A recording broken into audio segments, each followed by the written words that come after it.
Hey church, Pastor Matt here. Most of you last week received a communication from us over the COVID-19 concerns, and I just thought it was a good time on this Thursday afternoon to give you an update as for what has happened and kind of came about this week, because here's the reality.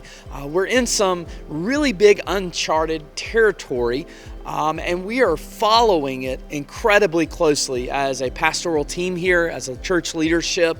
And to be honest with you, we're just asking God to give us an incredibly big discerning spirit over who we should be as a church and how we can operate as being salt and light, but also, quite honestly, take care of those that God has entrusted us with here in this faith family. You know, historically as a church, we have followed the Cobb County Schools advice, whether that be from the school leaders or even the global, national, and state leaders as to when we would meet and when we would have church and when we would not have church.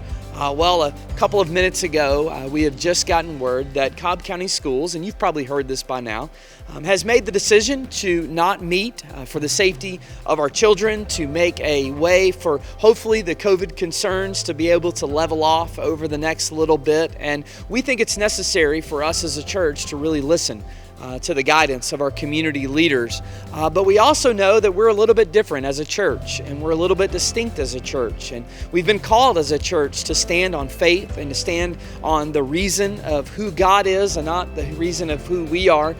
So we're going to handle this a little bit differently, but with respect and with honor. And so here's what we're going to do. On this Sunday, knowing that Cobb County has canceled, we're going to change things up a little bit, and we're going to have a special service here at Burnt Hickory, and we're going to have a service where we're all together at 9:30 or at 11. You can choose to come to either one, where we just come together to pray. We come together to lift up the name of Jesus. We come together to worship a little bit, and we come together to beg God to intercede on those that are sick and those that are in need and those that are fearful. And we want to be a people of faith, but we also want to be a people of reason. So we want to also give you permission that if your family feels like in the normal flow of your family that it's better for you to stay at home, we want you to know that you can do that. I mean, especially if you're a senior or maybe you have some pre-existing health condition that makes you more at risk. We want you to know that at burnthickory.com, we've been working even over the last couple of weeks to make it a place that you can fully engage with us in worship. We're going to have a host pastor that is on that site, even for these special prayer services. So even from your couch at home, you can worship. You can present your requests to us. You can present your requests before the Lord. You can let us know that you're there worshiping with us, because we want to be right there on the edge of fully faithful, but fully protecting of our people. You know, being a shepherd, sometimes you have to pull the staff out to protect your sheep. And sometimes you have to pull the staff out to prod your sheep. And here's our heartbeat in this church. We want to be wise as serpents, but we want to be harmless as doves.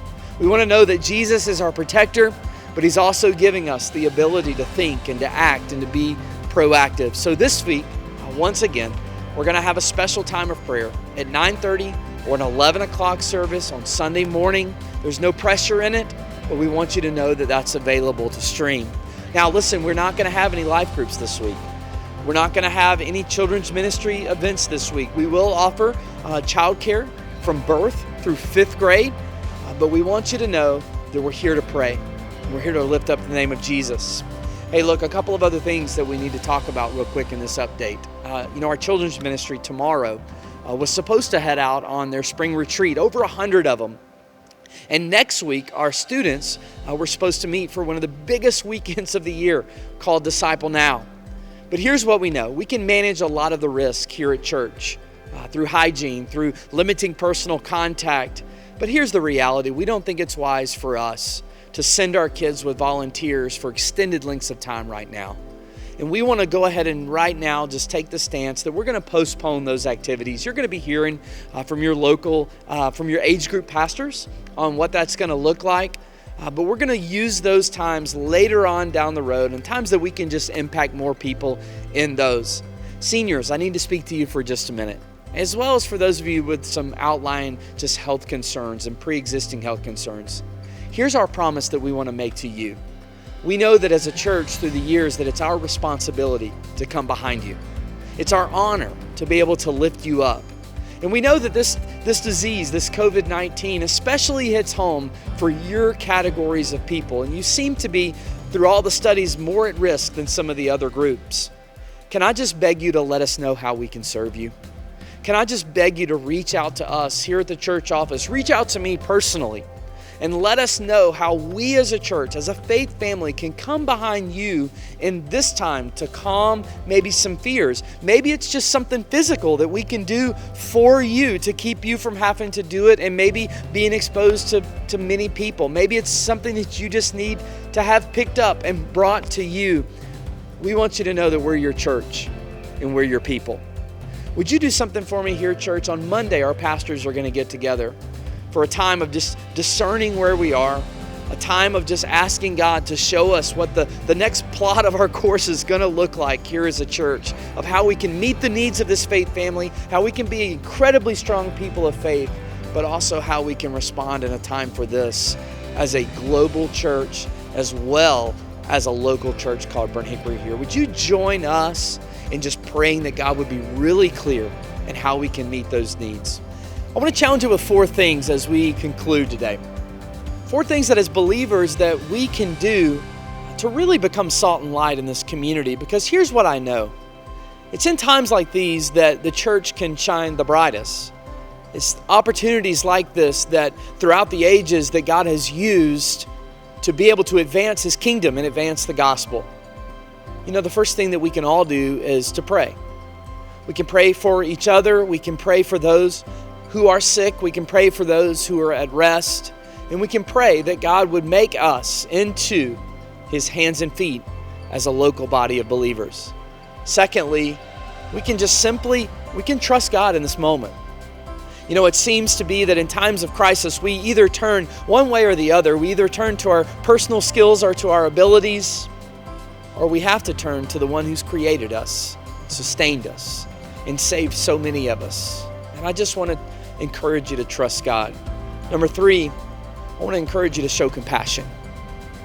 We can show compassion in person. We can show compassion through our posts. We can show compassion by how we come behind some that are maybe more at risk than some of the rest of us that may just need somebody to reach out to them. And 4th, I just want us to give God thanks in all things. I want us just to be able to lift up a praise in the good times and in the bad. In the times where we know how to answer questions, and the times where we're honestly just waiting to see where God is going to take us. Church, the reality is so many things change in our lives, so many opportunities, so many mixed signals, so many truths, so many half-truths. But the one truth that we can rest on is this, that Jesus is with us. Join us in spreading this message.